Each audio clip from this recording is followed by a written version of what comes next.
So welcome, both of you, to our session on strategies for using cultural competence to improve learning.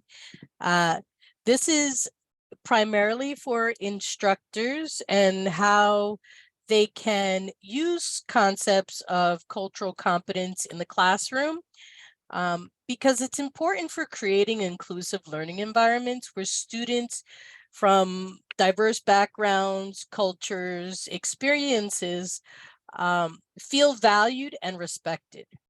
And so we're going to talk about strategies for integrating cultural competence into your teaching practice.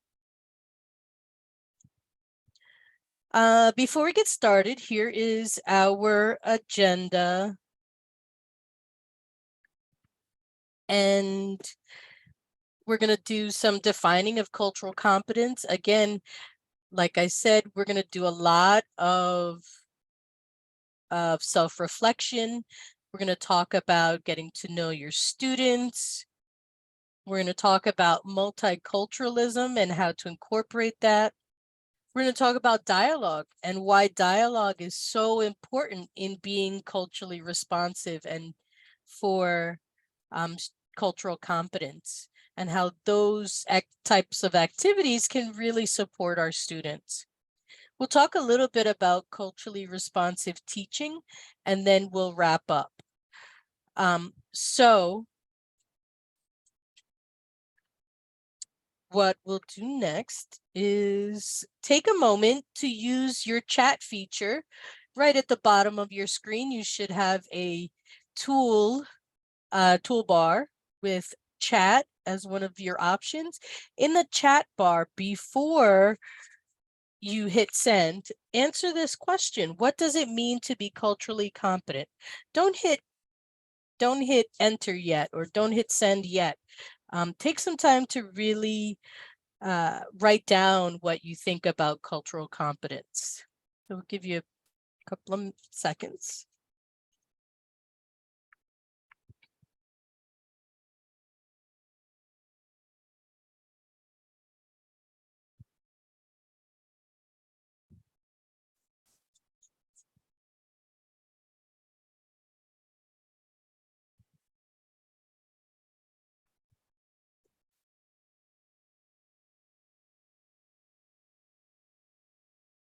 Give you about 15 more seconds. I don't know if that's too much or too little. Please let me know if it's too much or too little.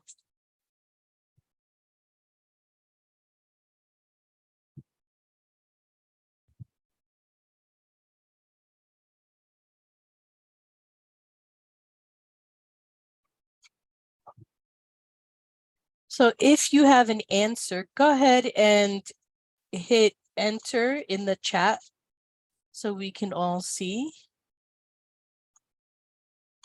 Excellent. Valerie, welcome. I saw you pop in. Thank you for joining Thanks, us. Maribel. Yeah, great to be here. Thank you. Great. Eliana says, cultural competence is valuing and uplifting others' cultural beliefs and behaviors. Absolutely. I love that you said uplifting. It's about not only acknowledging that those things exist, that other people's cultures and beliefs and behaviors exist, but also how do we bring that to the forefront of the class and really allow students to kind of blossom. Thank you for answering that. Valerie or Kevin, what is cultural competence? I'm having a hard time articulating. I'm just like typing and then deleting and typing and deleting. That's okay. Go But ahead. I think what I want to try to say is having the, I don't even know, having the ability or kind of having kind of completely changed your approach to how you interpret interactions and you know, with folks who have different cultural backgrounds from your own, or maybe even not, in a way that like removes yourself from the center, so you're not kind of taking everything in through, you know, your own lens. Exactly. You're removing yourself from that, and you're kind of able to to step away from that. Yeah, I like that. And I think please correct me if I'm wrong. It sounds like you're saying centering the experience of those with a different culture and looking at things from their perspective instead of your own Thank you. perspective. That's it. That's it. Yep. Beautiful. No, thank you. That was perfect. I understood what you were trying to get. Sometimes, and I'll vary the types of activities I do because some people love to type it out and see it on the screen, while other people really prefer to talk it out and verbalize it and have dialogue. And that's part of cultural competence, right? Is taking the time to say, you know what, Valerie, I noticed you didn't put an answer in the chat box. Let's see if there's another way to engage you. So excellent. Kevin, do you have a response? I think he stepped away. And if you two want to put on your cameras, that would be great. Love to see new people. Cultural competence. Thanks, Eliana. What is cultural competence? You'll see that I have a couple of bullet points that I'll just kind of talk about.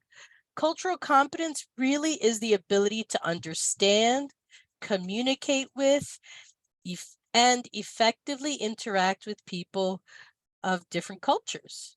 It involves being aware of and sensitivity to cultural differences, as well as recognizing values, beliefs, core values and practices of different cultural groups.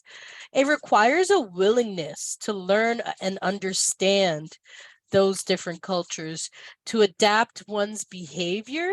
This is kind of reminds me of what Valerie was saying. It really is about adapting your own behavior and communication style to effectively engage people, right? And then on the screen, you see it says it involves ongoing learning and development. So it's an active thing. Cultural competence is not just, oh, I know about people from Puerto Rico, I know about people from the Philippines. It's about adjusting and adapting your behavior, your teaching, your instruction, your team's work, your team's approach to the work, all of that to support our students in being able to succeed. One thing I will say as a sidebar is I'm having a very bad thunderstorm here. So please, please, please come back if I get disconnected. I live in Tamaqua, a tiny little town, and the infrastructure here is terrible. So I often lose power. So please come back. I really want to finish the session if I lose power. Okay. So what are your thoughts about cultural competence now? Did your definition of cultural competence change? Did you learn something new from these bullet points? What are your thoughts? You don't have to have any thoughts yet. That's okay. Let's do a little self-reflection activity. What I'm going to do is, oops, sorry, don't do that. Don't look. Send you a link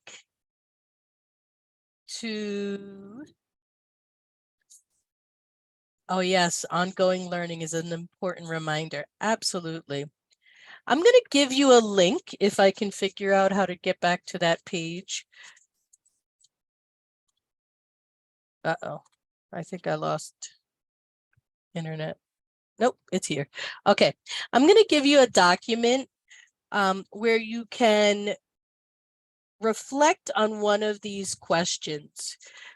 So it's going to prompt you to copy the document. So, but it looks like this, and it has the reflection questions for you. I'd like you to choose one and just jot down a few notes, because this is a really, it looks like this. It's a really important, I'm not sure what screen you're seeing. You share. Yeah, 3. Excuse me. I Yes, don't know if other folks are having this issue, but when I followed the link that you gave me, it didn't give me an option to copy it. It gave me, Oh. it asked me to request access. There you go. All right, done. Okay, refresh your screen.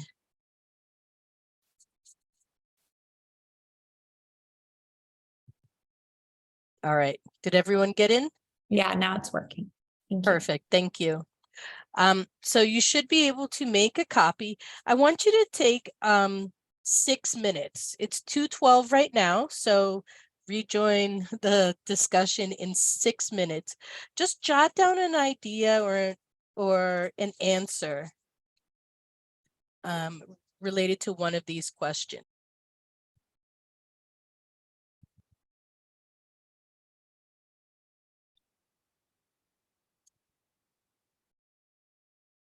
Okay, it is, excuse me, 2:19.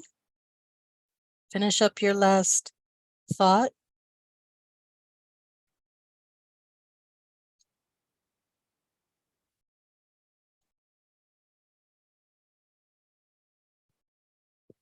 Okay, welcome back. Self-reflection is essential. It is essential to reflect on your own cultural identity, biases, and beliefs, to understand how they may impact your teaching and your interaction with students. This reflection really helps to identify areas for growth and learning and helps you to create a more welcoming environment for students. As you reflect on these questions, are there any things that stood out to you about your own practice or anything that you want to address as you go through this session? What are your thoughts? What are you thinking? I can share a little bit. I Go think for it. I think what I realize, I mean, I think about this a lot, is that we talk a lot about culturally responsive teaching and cultural competence, but it's often very abstract. So when you're asked to quantify the things that you do in order to incorporate, cultural competence in your classroom or engage students from different cultural backgrounds, it can almost be kind of hard because part of it feels like a mindset. But then Sure. also it makes you realize that you're probably not doing enough. Okay. So I think it made me hope that I'll get some more concrete things I can take back today. Today we are going to go concrete. My Okay. style is from the practitioner perspective. Mhm. I want to be able to walk away with something today, right? That's my perspective. And so my hope is that you will walk away with something. Something that I wanted to bring out also is like the idea that you have to have a mindset around cultural competence. Absolutely. That's such a huge deal with cultural competence. You have to want to do it. And I think Valerie had said earlier about learning and actively seeking new knowledge, new skills, new things to integrate into your practice. It's so important to be able to have something concrete. So I really appreciate you sharing that and the idea of changing mindset, but also having something concrete. Valerie, do you want to share a little bit about your self-reflection? Yeah, I have, Eliana, thanks for saying what you said. I think that's right on. I ditto to that. Something else I'm thinking about is, and I'm in the space of language teaching. So whether that's, teaching English as a second, third, or fourth language Sure. or another language, I think there's often this thing in our curricula where we want to, we want to include kind of cultural topics. We want to have conversations about things that we feel are going to help our learners adjust to their environment if they're Sure. not in a foreign language environment, right? If they're in that's the, the language they're learning is the dominant language in their environment. So, a common thing you see in English language textbooks, you see like kind of American culture, you see things, things like that, right? And so we're kind of American. tasked, sure, which, I think very quickly you realize, well, this is really complex, and it's often really problematic thinking about it the way, in the way that it's demonstrated in different textbooks. So then you venture off and you're like, well, what can I teach, and how can I do it in a way that doesn't feel like I'm generalizing and feels actually really useful? So I think I'm thinking about that, and thinking about, how can helpful information in that kind of, around those topics, how can we find information that's helpful, and how can it be shared in a way that's responsible to the environment, and then also responsible and like respectful to the people that we're teaching. Yeah, if that makes sense. Yeah, it does. It sounds like you have a lot on your mind, and I think we all have a lot on our mind around what is really respectful and meaningful in the classroom environment, and also centering our students. I think we talked a little bit earlier about centering our students so that we are focused on what makes sense for them and not necessarily what makes sense for us as the instructor. Clearly, it has to be something we can do and we can access, but as we know, with student-centered learning, we really want to put the needs of that student or students first.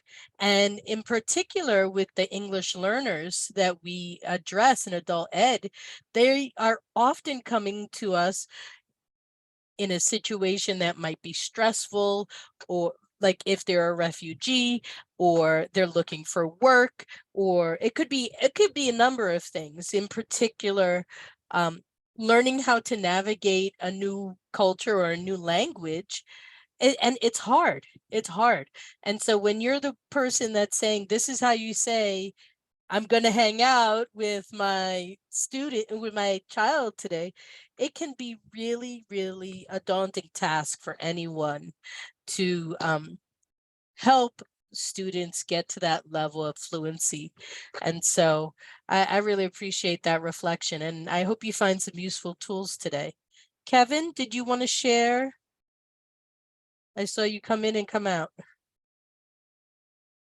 Give Kevin a second to come back. Camilla, what are your thoughts? Well, I don't know. I think that I'm thinking about a lot of the same things that everybody else has been thinking about. Because I'm not necessarily directly in education. I'm like more with either intervention or that's what I've done in the past. And now I'm kind of a part of a team that's outside of the school that comes in and does like outsourcing. Sure. And I'm also studying to be a counselor. So like all these things are pretty much on my mind all the time. Understood. And I think like just I think like being conscious of where everyone is from is really always on my mind. Like all of my students, like making sure I know exactly where my kids are from, because they're saying like, oh, they're a part of an Asian population or a Latino population is like so broad. It is. And so yeah. like knowing the specifics can be really helpful, because if you know that, then you can identify those differences and make them feel a lot more safe in the space. Yeah. Or a lot more seen in the space than otherwise. And sometimes like, I guess maybe like number 4 is, Yeah. it says like, trying to relate to your students that are from cultures that are different from yours can be kind of, it can be challenging, because especially when you're teaching little ones, because that's my age group. They're mostly like younger in elementary. And so teaching younger ones can be difficult because they don't explain what their needs are directly, right? Or how they are relating to your content. They're just kind of like listening, they're somewhat sharing, but they're not going to tell you like, oh, this this didn't sit right with me, or like this wasn't something I related to, or maybe it wasn't necessarily appropriate, or whatever, however they feel, but they're not going to necessarily tell you. So maybe just like communicating, like, or understanding how to communicate those things to like younger kids would be a Sure. good way. Yeah. You And know what? making, oh, I'm Go sorry, ahead. go ahead. No, I was just going to reframe what you said about being seen and heard.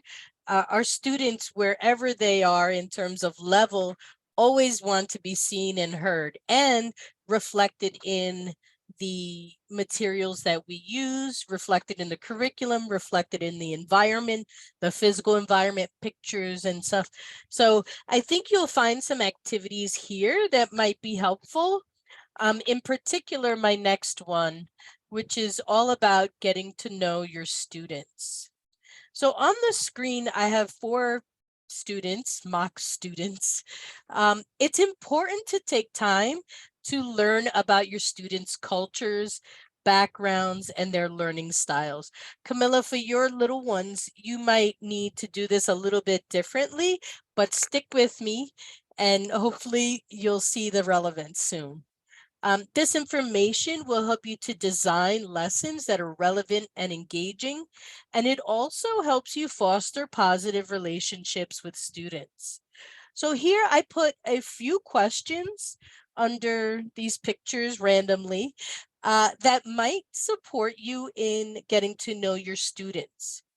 The first question is, what are some traditions or cultures that are important or customs that are important in your culture? So it's a little more detailed than where are you from? You know, the tradition that, oh, where are you from? What language do you speak? Is something that we can move beyond. There's relevance to those questions, but we want to push forward and get to the actual, like, especially working with adults. What are their traditions that are important to them? It might be something completely different. How do you prefer to be addressed? That goes by first name, last name, pronouns, or honorifics. So are they Miss Jane or are they Mr. Smith? What do they want to be called? That's such an important question. What stereotypes are there about your culture that you would like us to be aware of? This is a very direct question that will get to the bottom of some of the things that they fear, right? So it's more about what are they concerned with you assuming about them? And it gets to the point where that person can say, well, they might not be able to tell you everything right away, but what do people say about your country? Is it correct? Is it not correct? What are the images on social media about your country? What are the images on TV? What are the movie stars like? What's the music like? All of those stereotypes and the what people see on the TV can really get to the bottom of a person's interest, a person's cultural context. Maybe their culture, their country does not have, does not believe in music, right? And they don't use music, so there's no music there. Maybe music in your classroom might be something completely new. So it's important to take the time to ask those questions. And then not last, but how can we celebrate you and include your culture in the classroom? Maybe for those little ones, Camilla, you can say, what celebrations do you have? Do you celebrate holidays? What are big, important days in your life? So what I'd like you to do, all of you, is to go to Google Forms, and I want you to come up with a survey, a questionnaire. It doesn't have to be Google Forms, but again, this is about what can I take back to my classroom? Jot down 3 important questions that you would ask your students in your context to get to know something a little deeper than surface level. So take, it's 2:32, take till 2:40 to jot down 3 or 4 questions that get to the heart of who your students are. So about 7 minutes. And be prepared to share at least one.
Do we need more time or are we good?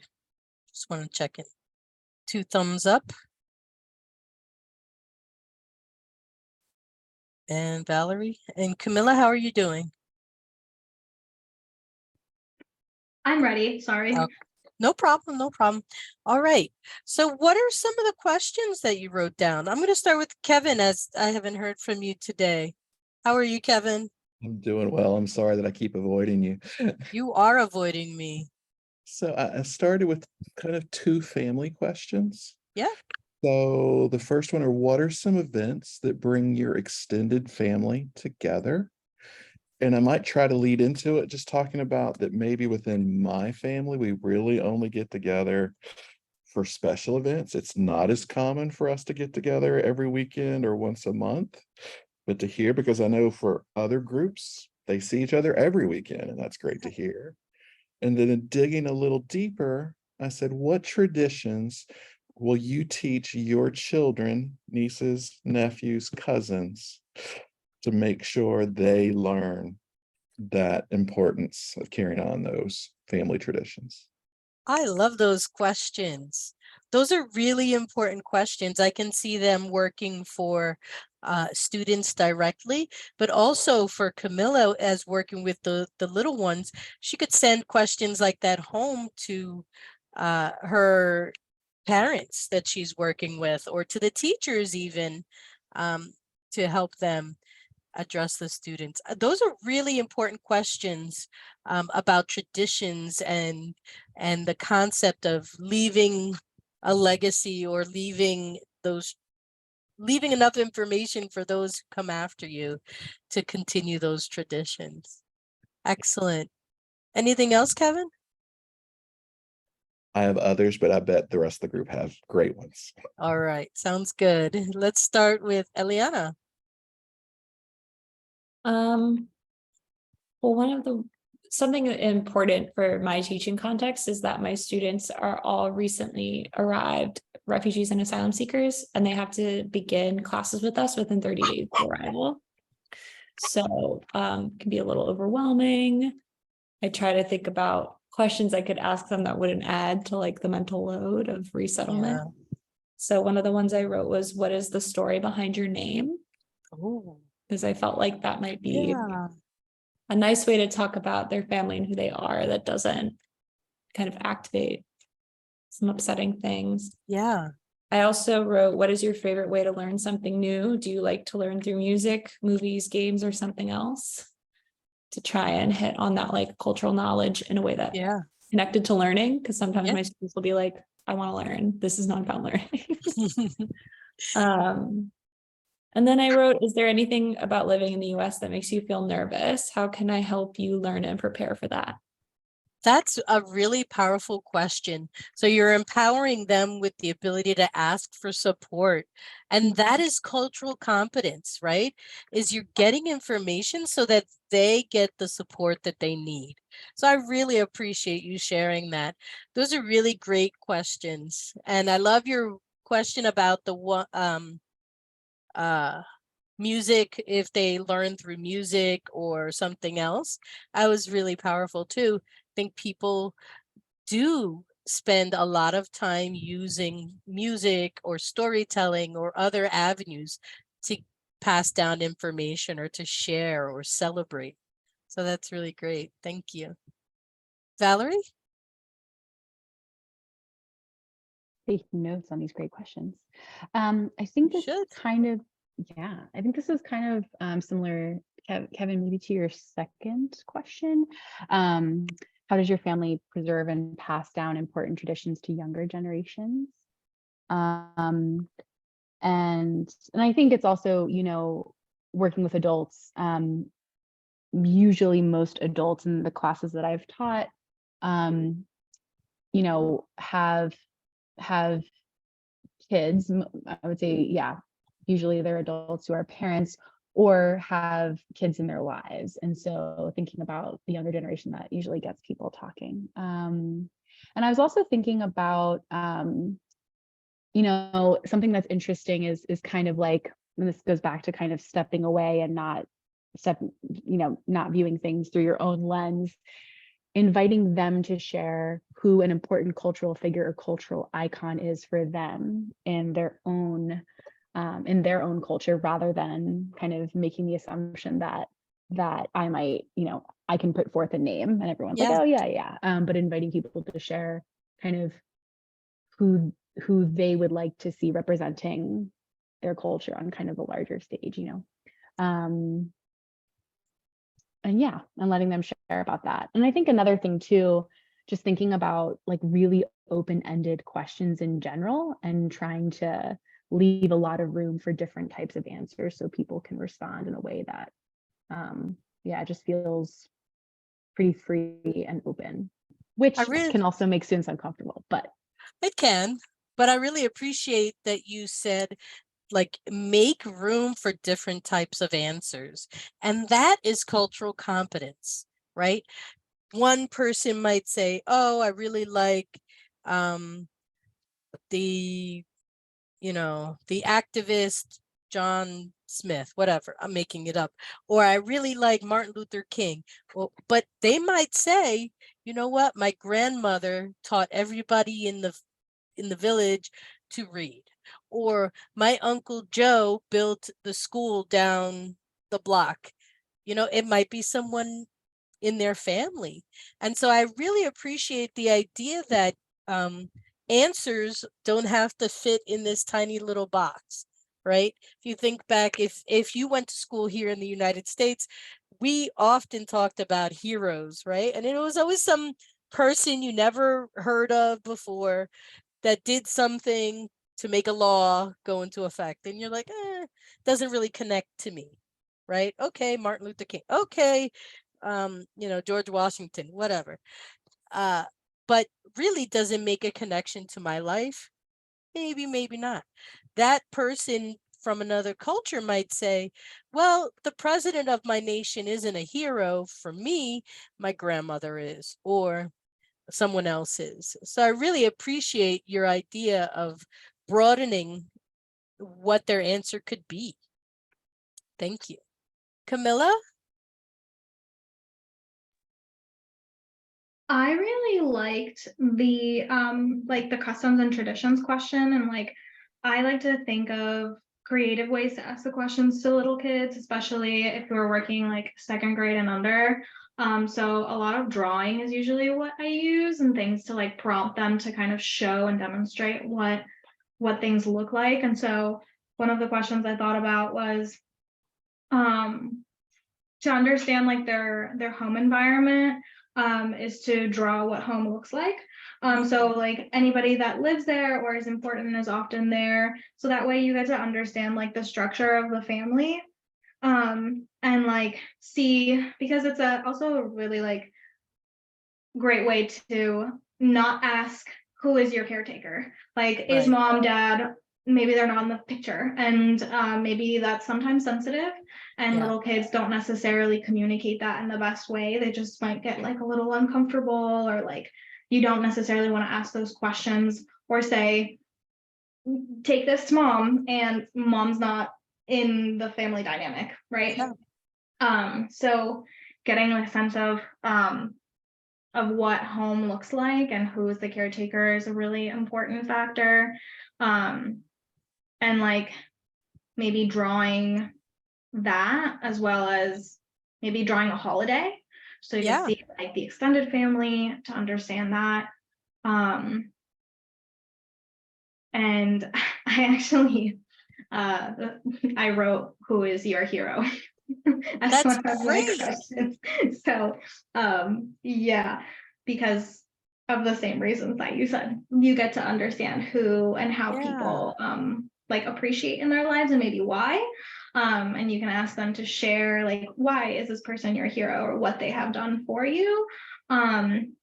Because like personally, I don't ever have any of those like celebrity, or like I don't relate to finding those people like heroes or something to aspire to necessarily. I think they're cool, but other people like more directly in my life will have that. So I think like a lot of kids might also relate to the same things. Sure. But yeah. Great. That's really great. I think it's so important to reflect on who your audience is and different ways to like pull information from them. I do not like an adult ESL learners with children. However, some of the strategies used with children who have limited language do support some adults who have limited language. So I never want to give one of those questions to an adult per se, but I think it's important to recognize who is the audience, right? For with your students, how can you best get to know them? And Camilla shared a very important idea, is like heroes are not necessarily the superstars on TV. And I think all of you really touched upon some of those really important questions that help you foster that positive relationship with your students. The next activity we're going to go through is about multiculturalism. This is another reflection activity. I'm going to put it in the chat. Again, it'll prompt you to harass me about being allowed in the document. Let me get that shared. Apologies, share. And anyone with the link can edit. Okay, done. All right, refresh if you do not have access.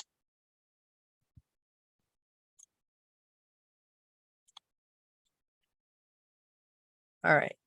So take about 5 minutes to pick one of those questions and answer below. All right, wrap it up. So teaching multiculturalism. what does that mean? Integrating multiculturalism into your lessons, including diverse perspectives, cultures, traditions, all of the things that we've talked about. This approach helps students develop an appreciation for different cultures and promotes their cultural competence too. So pick a question and go ahead and share with me.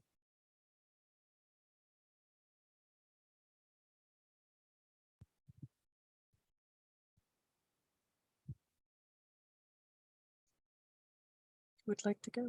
I can go first. Go ahead, Camilla. I think I said this earlier, but for number one, like, I think just asking is a really great way, like asking where everybody's from so that you directly know what you can include. And it might also maybe take you to do some research into a place that you've never learned about before or something that you've never heard of.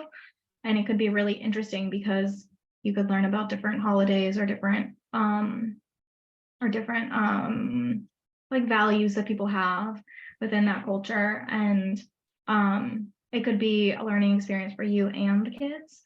And also maybe like a way to incorporate their families into what you're teaching.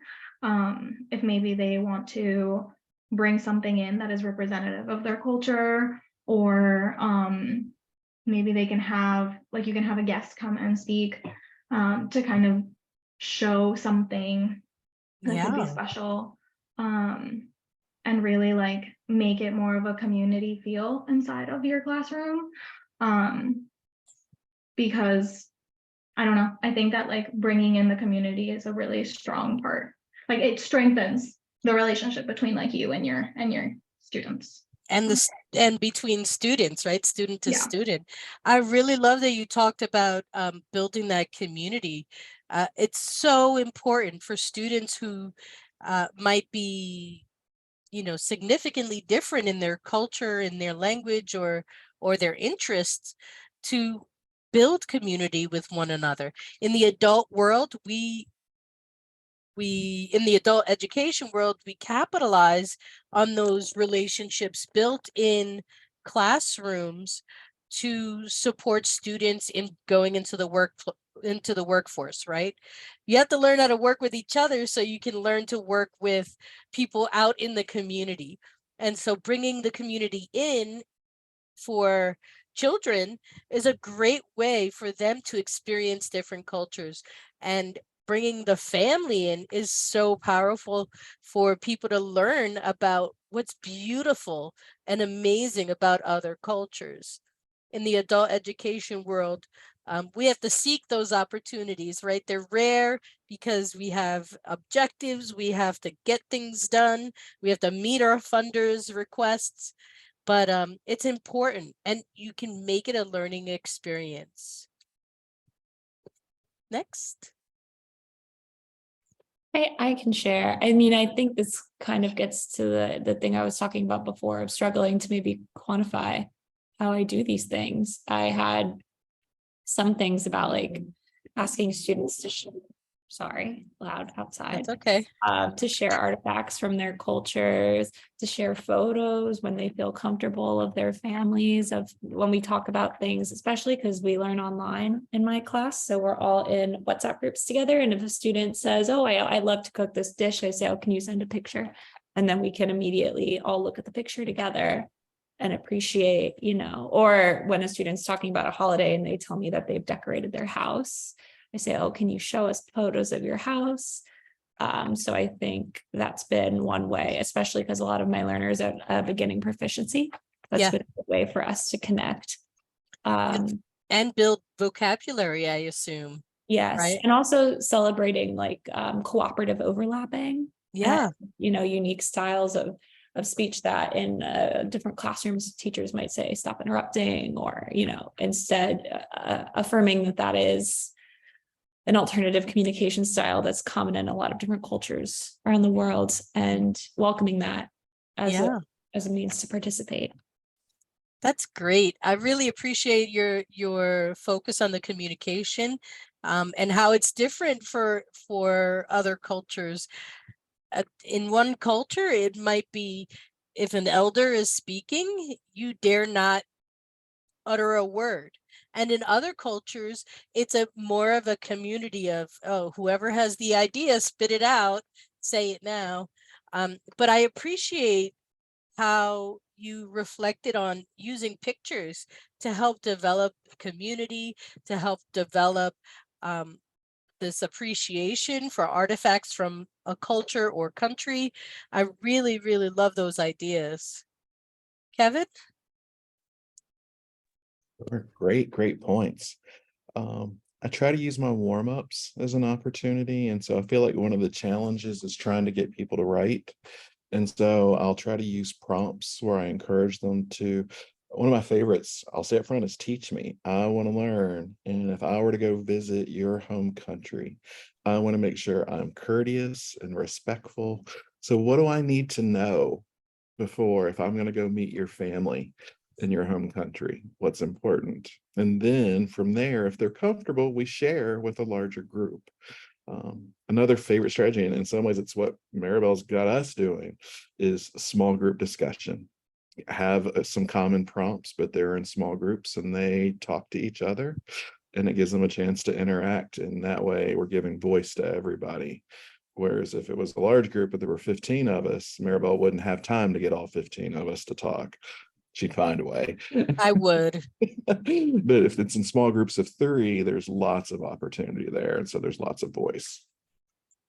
You know, that's interesting, Kevin. I want to bring out a couple of things here.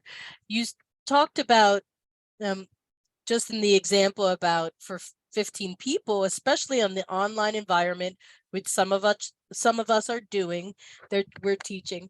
It's hard to get people to a lot of people to talk online. As you can see, I point to you, I say, okay, the next person is going to be Valerie, blah, blah, blah.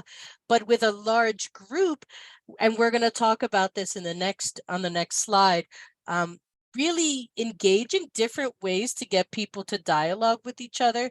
As you've seen, I've given you opportunities to work independently, opportunities to reflect in writing in the chat box, opportunities to talk, and I give everybody a turn. But what are other ways that we can get dialogue happening where people do become comfortable, and it becomes an approach where multicultural students can share without being fearful? I think these are all really important points. Let's talk a little bit about dialogue and how do we encourage dialogue? Like I said, I always give tons of resources that you can bring home today. Here are 4 ways that you can bring dialogue into your class. And so Math Talk is a structured dialogue to encourage students to communicate their thinking and reasoning around a math problem. I did a really great activity with my colleague, Hannah, in her class. She was teaching a higher level ESL class, and I'm a math person. So we were thinking about this. And so she did an example, like we did something simple like X plus something equals something else, right? And so we asked everyone in the classroom to write down their answer and how they did it. And what we had found with this simple equation is that people do it differently all over the world. And so we asked people to come up to the board and demonstrate. We asked people to do division problems. Division is a very interesting concept, and people do it differently. So if you're doing mathematics or numeracy, Math Talks is a great way to get people to say, this is how my culture does this. This is how we do multiplication. This is how we do it. And it gives them the opportunity to ask for vocabulary, but also learn from their peer. So you work with someone, you talk, and everybody will get a copy of the slides, so you don't have to copy everything down. But it's a great way to encourage students to talk about how they're thinking. And it's not trauma inducing. It's kind of very away from the personal, but it gets them to talk, build community, and learn about the content. That's just one example of bringing dialogue into your classroom. How many of us in math class, when we were growing up, it had to be silent or you were cheating, right? I'm probably a little older than some of you. Back in the 80s and 90s, I know Kevin's laughing. That math class was silent, because if not, you're cheating. But nowadays, we encourage people to talk about reasoning and thinking. And this open dialogue allows our students to become more multicultural and supports them in understanding and respecting how diverse cultures do things differently. Next is think, pair, share. So students are given a question or a problem to consider. They first think about it individually, then they pair up with their partner to discuss the ideas, and finally they share their ideas with a larger group.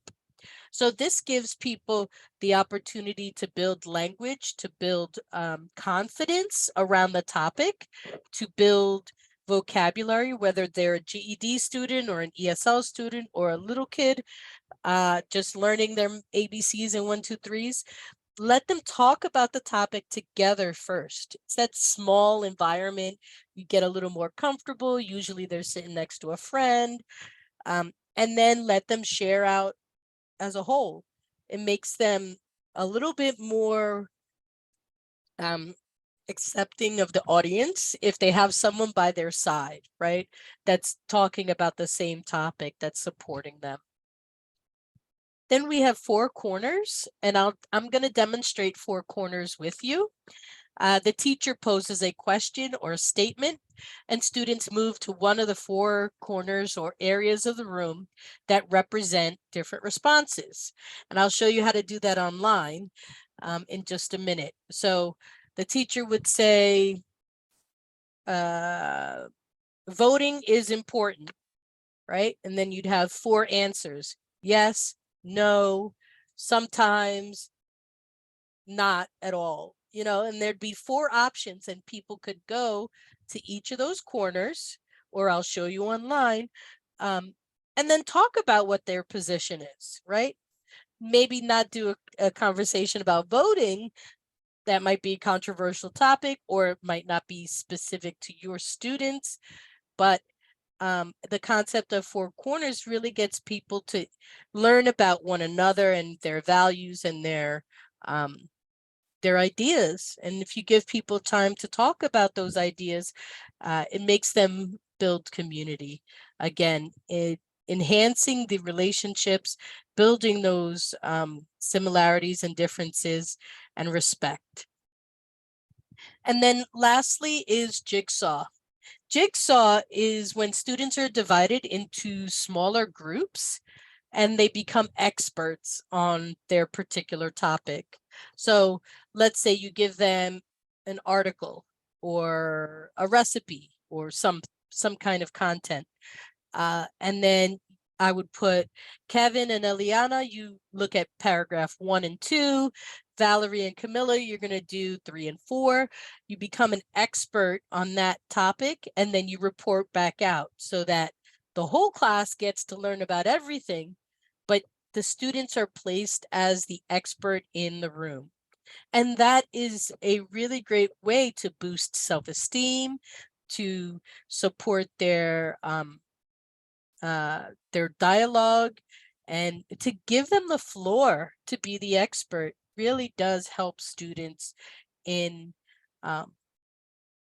practicing to stand up for themselves, to talk about something that's important to them. Any questions about those techniques? Can I just echo? Yes. So for Math Talks, and it is something that Maribel did train a group of us. And I don't want to say I was skeptical, but I tried it and it was like an after school special. The students, I had a student that took a concept and really thought of it in a different way. that I wouldn't have considered. And so we're having this conversation in class and got it right. And the rest of the class is cheering for him. And it just built so much community among them. And then on top of it, you could see his confidence, like if it was a video game, his confidence meter just kind of like went through the roof. And that 10-minute activity that I might have been just a wee bit skeptical on, the benefit that came out of that long term for building community and that student's confidence, it was so worth it. That's awesome. Thank you for sharing that. Kevin and I work together in other capacities, so we've had an opportunity to talk about some of these activities. Excellent. So let's look at Four Corners. We talked about how this would look in a classroom. On the internet, it might look a little different. So right now I have on my screen Four Corners, and I'd like you to look at your toolbar. You see the place that says you are viewing Maribel's screen. Right next to that, there should be an option to use your annotate tools. It might not be there. It might be on the toolbar itself. Valerie, you're good. Eliana, you got those tools? The annotate bar? Yes. Excellent. Camilla, were you able to access that? Excellent. So go over to the stamp. And Kevin, I want you to use the arrow. Valerie, I want you to use the check mark. Eliana, you're the X. Camilla, you're the star. So I'm going to pose a question, and you're going to put your little icon on one of these spots here. Okay? So question number 1.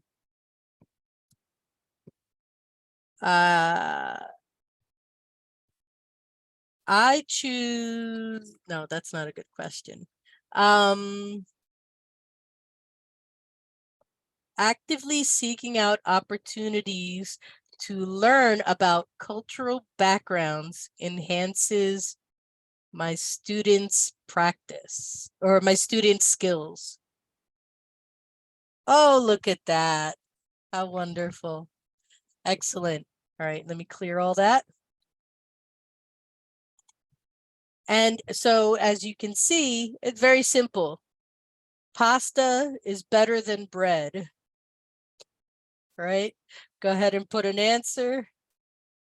I disagree too. I prefer bread. I'm a bread and butter kind of gal. So as you can see, it's a really easy way to do something fun with your online students, to engage with them so that they feel like they're part of something, right? They feel like they can talk about their feelings in a way that is not that is low stakes. That's the word I'm looking for. It's a low stakes way. I might put a question here that's related to the content. The character really appreciated when John threw the ball out the window. Oh yeah, I agree, or I disagree, or the author's purpose. Any number of techniques to build the confidence of our students, or any number of types of questions can support our students in communicating and in us learning about them and how they best understand the topic. You can do questions about holidays. We celebrate holidays in December. Disagree or agree? So everybody get that about the Four Corners? Okay, Valerie. So what I'm going to have you do is join this presentation. I'm going to put it in the chat. Here, let me clear all those drawings. Chat. All right. Tell me if that leads you to a Four Corners PowerPoint. I may have to change the share because, again, I forgot. No access. Okay.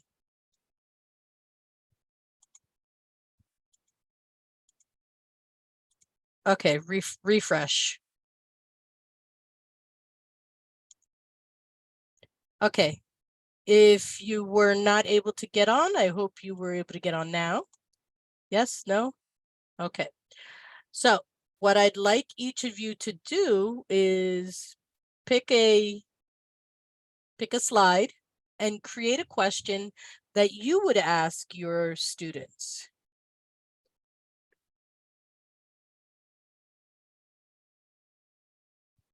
So Kevin, you can do number 1, Eliana, you can do 2, and Camilla, you can do 3. And here's Valerie. Can I ask a clarifying question? Sure, sure. So this needs to be like a yes, no statement. Not Right, necessarily, you can change it. right. Yeah, you can make these yes, no, maybe, sometime. You can make it whatever you like. Okay, thank you. No problem. Valerie, are you able to see the screen? Yes, I'm Okay. great, Maribel. Thank you. Thanks. Of course.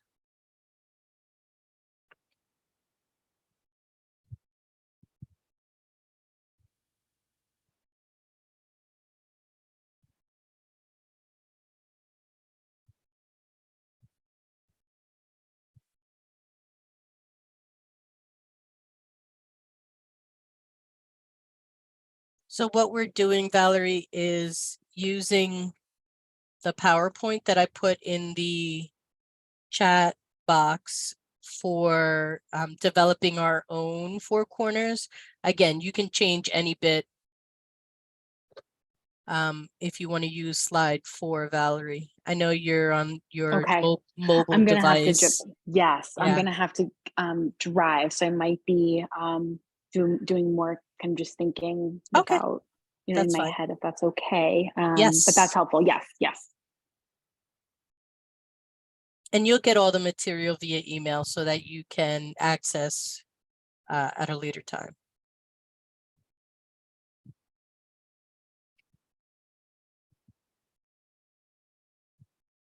All right.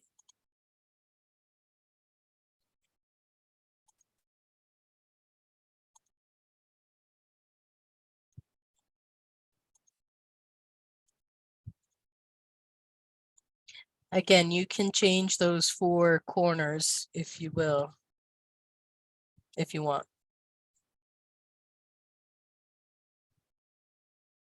The question can be about anything, right? Yeah, could be about your culture, could be about your content, could Okay. be, this word most commonly is used for, could be math. Like the solution to this problem is 12. Yes, no. Yes, with errors. No.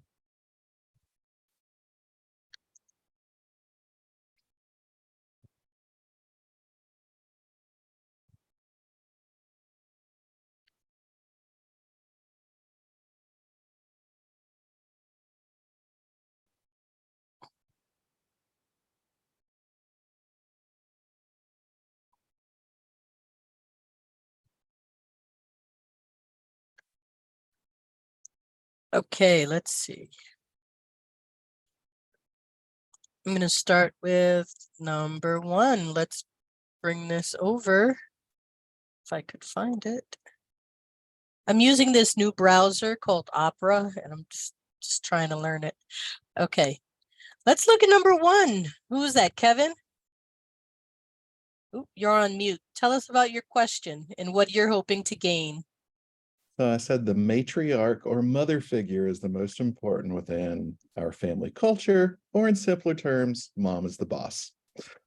And so Yeah. I'm just trying to open up dialogue. Yeah. Who's important in your family? Who leads the family? Many cultures are matriarchal, Yes. right? And many are not. So that's a really great question to ask. Trying to build knowledge of your students. Number 2. Who did number 2? I think. That was me. Go for it. I just said English is less complicated than my first language. Because usually if I say that, all my students will say, no, teacher. Yeah. But here you're able to get what? What more information do you hope to get? Well, when you do this, you can, usually my students will provide lots of examples of like how their languages are different. Sometimes they'll talk about grammar. Mhm. Sometimes they'll talk about the meaning behind different titles that we give to things and Sure. how we refer to one another, like particularly in languages where you refer to one another using an honorific that relates to family or age, and how in English we don't do that at all, really. Yeah. So I find out a lot about their like cultural, how their language and culture kind of intertwine. And then they also get an opportunity to vent about English.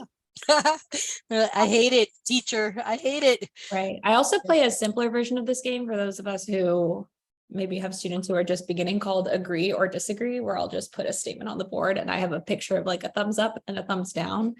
And I'll do it like for a new season. I have like winter agree or disagree, fall Yeah. agree or disagree. So Oh, those are that's usually great. pretty divisive Yeah. stuff, You're gonna- especially you're gonna for the have winter.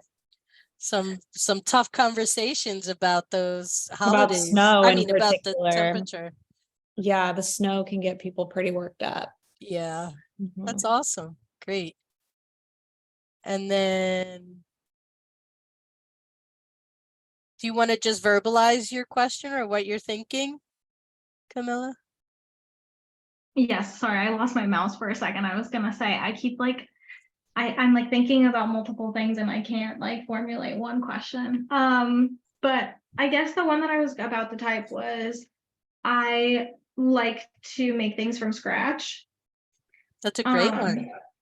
And I feel like that's a really great way to see, like, it could be a way to see if the family maybe cooks at home, like how they eat or what they eat. It could be a really great way to see if they have like access to like art materials at home and they're like they Yeah. can be creative. Or maybe like if that is like a hobby that they have with a parent or guardian, they like to build things, like if mom or dad are like they're like construction, or they're maybe like doing stuff like that at home, like getting to know. Yeah. Yeah, those are great. And I guess Valerie, you wrote, I love to dance. I didn't write I love to dance, but I like that. I like that one. Oh, somebody put, I love to dance. Another one. Kevin. Yes. Kevin was helping us out there. I love to dance. Yeah, that's a great question to pose to students. Valerie, what kind of question Yeah. would you pose? I was thinking about this, and maybe I'm getting complicated here. I've been thinking about, I'm going to be starting teaching a class to native Spanish speakers who are all teachers at a bilingual preschool. Oh, wow. And so it's an English language class, and it's a mixed level group, but I would say it seems like from what I observed, they're mostly high beginner. And one thing I'm thinking about is kind of encouraging some so one goal that I'm hoping to work towards, and I want to get their input to just confirm that it's something they want to work on, is kind of like,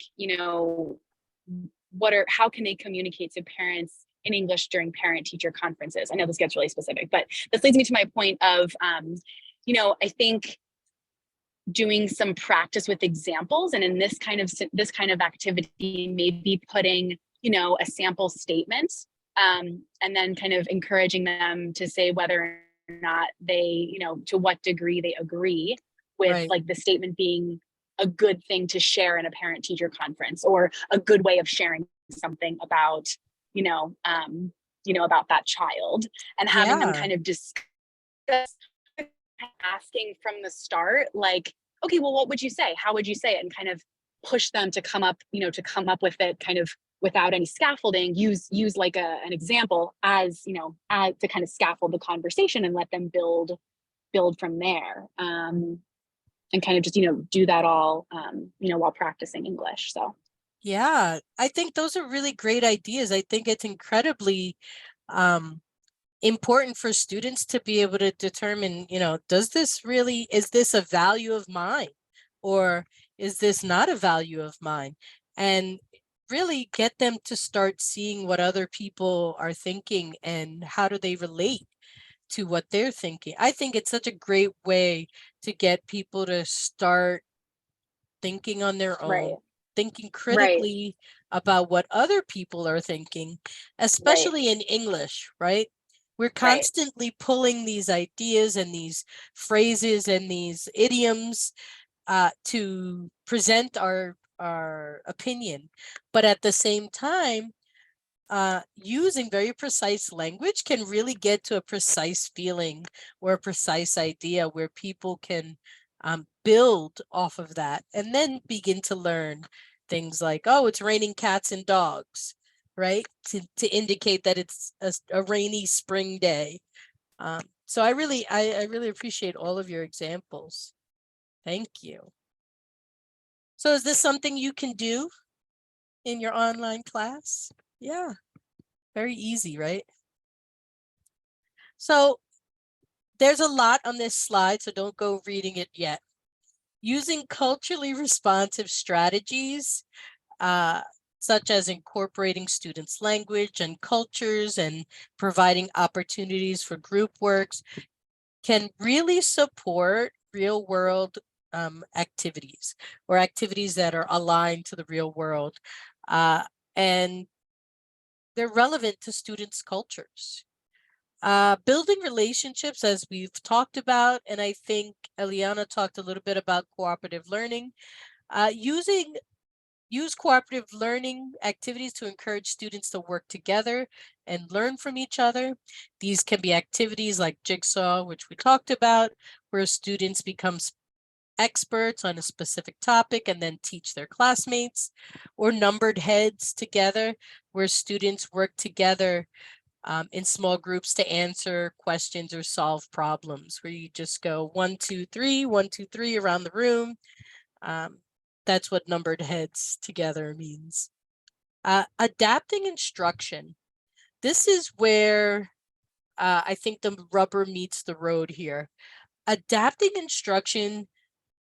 This is just one example of adapting instruction to include service learning projects. So you're using service learning projects to help students connect their academic skills with learning about their community. So for example, it could be they develop a sense of social responsibility or responsibility to the classroom or their community. This could be a food drive, a community cleanup, volunteering. But how do we get there in language classes, right? We have to teach the language. We have to teach the value of the activity. We have to teach, why does this nation need a food drive, right? All of those things are learning activities. They could write about it.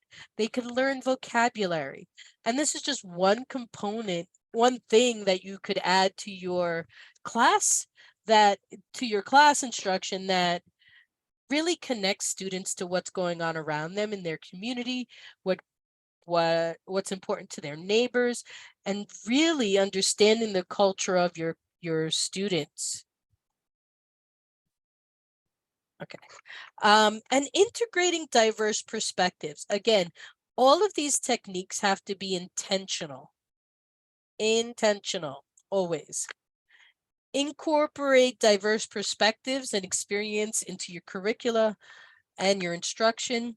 Use material that reflects diversity of your students. This is number one, right? This is number one. Reflect your students in your learning, right?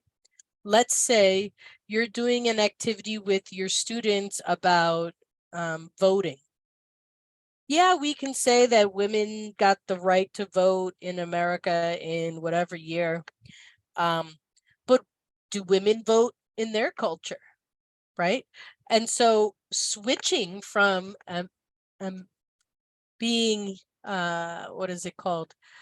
Centering American values around voting can be difficult for a student who has their own values on voting, without making those connections. So can we use the content in relation to our students' culture so that they find value already related to their cultural values and norms, right? It helps them to encourage one another using their own experiences.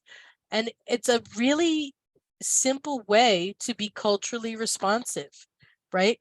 Culturally responsive teaching is giving students the skills that they need, but using the resources that relate to them, right? So everyone can have access to the idea, maybe in this case it's voting, that voting is important, but through their own experience, right? So we want people to always have opportunities to communicate with one another about their experience, about their thinking. We want to adapt instruction so that we address the needs of our students. We want to give them opportunities to take some ownership of their community. And then we want to integrate their perspectives into the learning activity. We don't always have to go, Eurocentric or Western philosophy. We can give them the same information, the same vocabulary, centering their culture.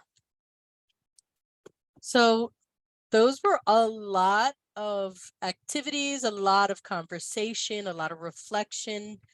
I want you to take a minute to think about how you might use any one of these techniques in your classroom, not necessarily just culturally responsive teaching, but the four corners or other dialogue techniques or multiculturalism or getting to know students activities.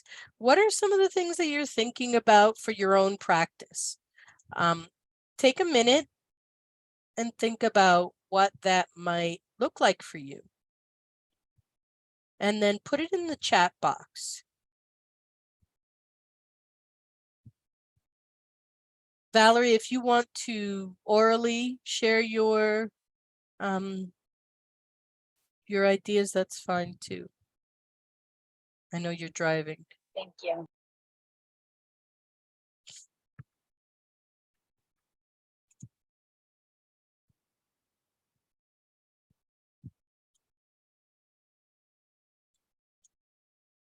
Eliana says, a welcome to class questionnaire with cultural questions might be appealing to my learners. Yeah, excellent. I love that. What else? Kevin, what would you do? Like that. I was thinking about how, and then the reason I put I love to dance on the four corners earlier. Because you was- love to dance, right? I wish. I appreciate dance, but I had a group of students, relatively recent immigrants to the US that came just as COVID happened. And they had a really difficult time forming community. And it really weighed on them. And so I started trying to brainstorm with them different ways of how to develop those communities. And so, like, something as simple as I love to dance. So I love what Eliana just said with that welcome to class questionnaire, but maybe taking it a step further based on interests. So I love to cook, or I love to paint, or I like to use my hands, or maybe that's a way to create some natural groups of interest that can extend beyond class then as well too, because I tried to take that concept mentioned earlier to say I had a group of students that said they love to dance, and then well, let's start researching, where can we dance, where do we go to dance, where is someone coming up soon, so they get to find more alike interested people. So I like what Elena is doing. Combine that maybe with four corners as well, because it gets some group interaction. Excellent. Valerie, do you have any ideas about what you might incorporate into your practice? Yeah, these are great ideas. And I think it also just emphasizes the importance of taking the time to do these things. Yes.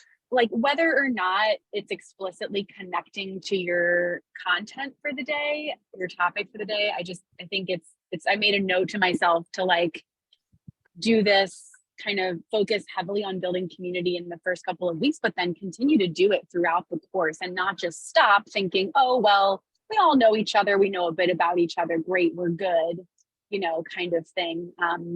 So there's that piece. The cooperative learning is kind of standing out to me. I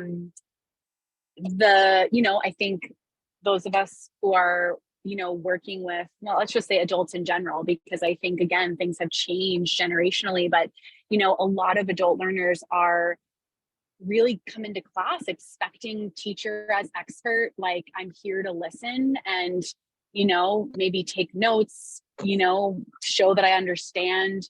And so kind of engaging collaborative activities with their peers can feel surprising, sometimes uncomfortable. So I think thinking about ways that to engage in cooperative learning that feel fun and are varied, and that, maybe, kind of mixing things up so that people get exposure to it, don't feel overburdened by it, but use that to build relationships with each other. And I think even in classes where students might have already studied together and they're coming up, they're moving up a next level, they kind of already know each other, kind of being creative with it and thinking, okay, how can you maybe, go deeper? Yeah. So I'm thinking about that. Yeah. You have a lot of good points there, but what I'm going to pick up on is the continuing to build community and not leaving it for just the beginning of the class session, right? So yeah, we go around and say, my name is Maribel and I like monkeys, right? It's moving beyond the team builder and incorporating strategies where we support one another. And then another thing you talked about was positioning students as the expert on certain things, right?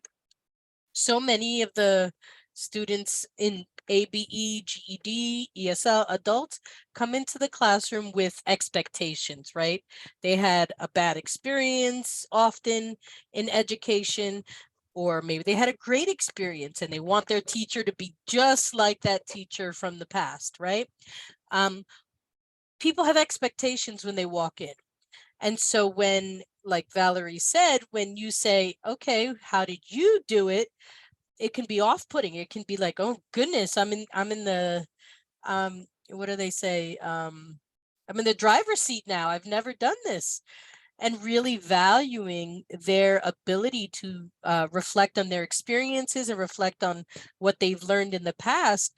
That's a new thing. That could be a new thing for students, and we have to build upon that and build upon their new skills and say, you're going to get used to it, right? Excellent. All of you had such great insights today. Great insights. So in wrapping up, I do want to say that if you would like to work on developing your own goal around this, you can hang on to have some coaching around it, or you can email me and schedule a one-on-one where we can talk about your goals for incorporating cultural competence or otherwise. So over time, instructional habits, your intentional planning of cultural competence activities will impact student learners. As Kevin said, he incorporated the math talk and his students benefited. What are your goals around cultural competence to support learning? Think about that. We spent a lot of time today reflecting on our own concerns, our own classroom. We spent some time looking at new activities, including, let's go back and see what all we got here. So these are all activities that you can do with your students, self-reflection activities. And like I said, I gave you all a copy of the document and you were able to just write on your own before you shared. That's an activity you can do with students so they can build their own vocabulary, write out their sentences. We did the same in the chat, and your students can do that as well if they're able to. We talked about those forms, right? Or developing a survey to get deep into what our students are about, and asking questions that are a little off, a little deeper than our usual. Tell us about your culture. Multiculturalism, we reflected on multiculturalism. I put a little video there. I don't know if you saw it. It's just people talking. Don't worry about it. And again, we used Google Docs to reflect on that, or you can have students write it out. We talked about 4 dialogue strategies: math talks, think, pair, share, the 4 corners, and jigsaw. I demonstrated 4 corners and how we could do that either with the annotate tool or on slides. And then we talked about culturally responsive teaching, building relationships, adapting instruction to include the things that students are concerned about. And then integrating diverse perspectives, so important, making sure you connect with the culture and the heroes and the movers and shakers, as they say, from the cultures that your students represent. And hopefully over time, your instructional habits will support those learners. Is anybody interested in developing a SMART goal? Or do you want to reach out to me on your own? You can feel free to say yes, no, it is totally okay. I won't be offended. Any questions, comments, concerns?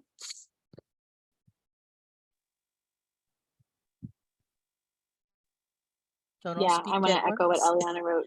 I want to echo what Eliana wrote in the chat too, to reach out. And Maribel, this was a phenomenal workshop. This was really Really? like, That's yeah, awesome. you are incredibly engaging. Like Thank you. this was very like very useful and impactful. Oh, So that's awesome. thank you. You're going to get an evaluation in your email. Please put that down. That makes me so happy. It makes my whole Really, day, makes my it whole was day feel great. wonderful. Oh, I'm so glad. And we need to talk about this more often. You know, and Yeah, but just the way you presented everything. And at first I was like, wow, we're going deep, really, we're going into it really fast. we But are. it was great. It was great. Great. Thank you, Thank Valerie. you. Eliana, I saw your note in the chat. Thank you. Any other thoughts? The preparation. Thank you for the time. Oh, anytime, Kevin. You know how to find me. And please forgive my spelling mistake. On some of the slides, it says consultation instead of consultation. See, I fixed it on the other ones, but please forgive my spelling mistake. I hope you all have a great weekend, and I hope this was helpful. Reach out at any time. I'll talk to you all soon. Take Can I care, keep everyone. Maribel? Thank you. Thanks, Kevin. Sure. Can I keep you and switch hats real quick? 1 second. Let me stop the recording. Yes.